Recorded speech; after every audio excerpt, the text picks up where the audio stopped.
Welcome to the MFS Wellness Podcast, a hybrid structure encompassing health, fitness, self-improvement, and entertainment, where no topic is off limits and all opinions are graciously welcomed. Let's get on with the show! And now, here's the host of the show, Mike Sinopoli.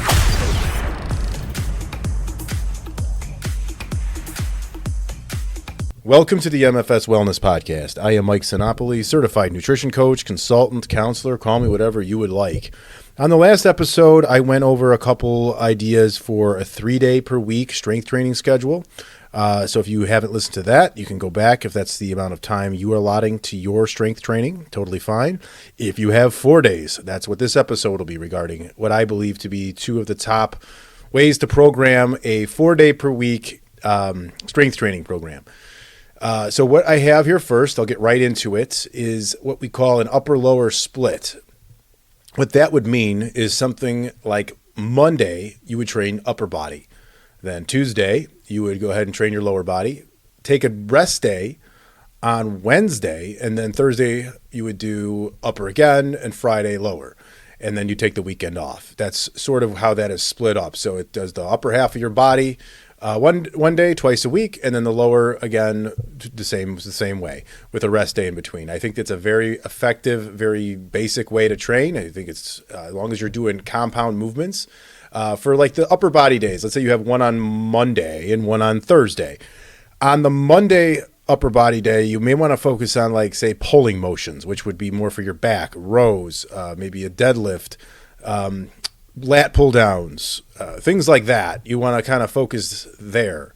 And then on Thursday, you'll want to focus more and start your workout out with pushing movements. So you're going to do your chest presses, your overhead presses, incline press, anything like that that's going to work multiple muscle groups. We kind of talked about that in the last episode, what a compound movement is. It's something that works multiple muscle groups in one motion.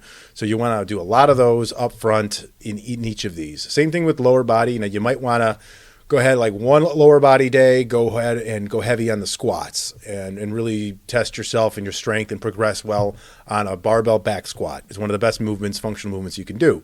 That would be on Tuesday. And then when Friday rolls around, you could go ahead and since you're doing the push day on Thursday, you're not going to do a lot of deadlifting that day for your back. So what you want to do is maybe you can finagle the deadlift, a sumo or a conventional or an RDL, to lead off your Friday on the lower body day. So I think that's a good way to go. So you have Monday, upper body, pulling motions where you're rowing, lat pulls, deadlifts, things like that. That's where you can throw in some bicep work, but you're also going to want to hit your chest. So you also have to leave some in the tank to hit your chest because it is a full upper body day.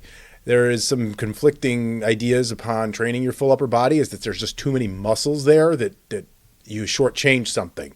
Delts, you got your traps, you got your pecs, you got all your arms, everything like that needs to be worked in a way. So that's one way to go. And then your lower body, you focus on squats Tuesday. Then Wednesday's off. Upper, you want to go ahead with the pushing motions and then start out with chest presses and things like that and give yourself some time to do some rows and things like that afterwards.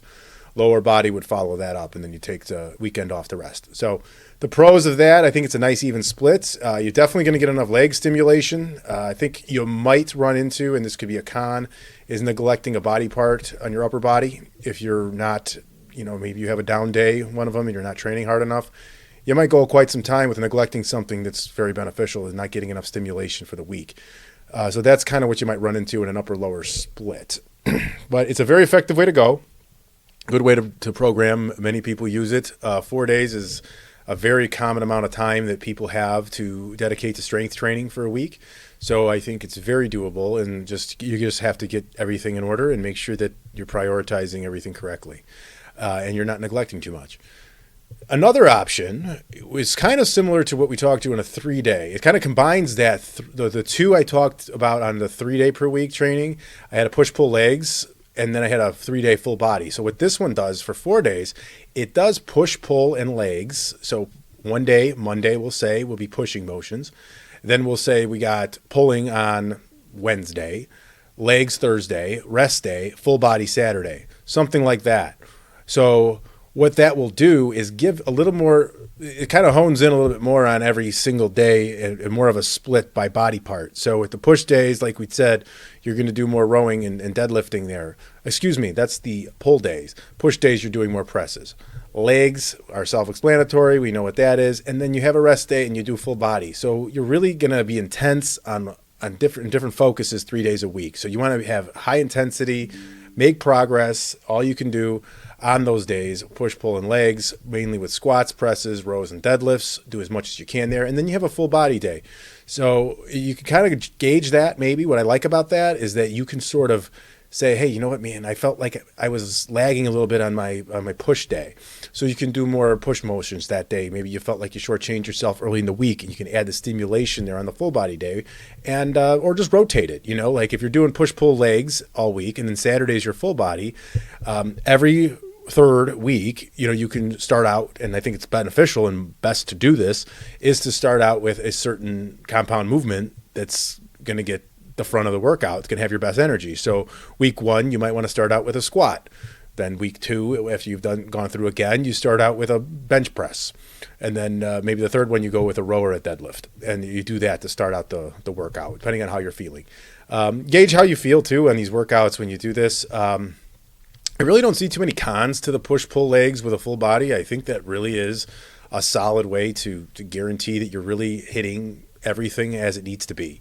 So I would recommend, for me personally, push-pull legs and full body, that 4-day split over the upper lower. I personally like it better because you do have that extra, you can kind of use the full body day there to gauge what you want to work on more, and maybe you don't. Like I said before, it's beneficial definitely to kind of switch off what you lead out with when it comes to compound movements, but maybe you're just unhappy with your chest. Maybe you're a man, you just don't like your chest. You want to add size to your chest.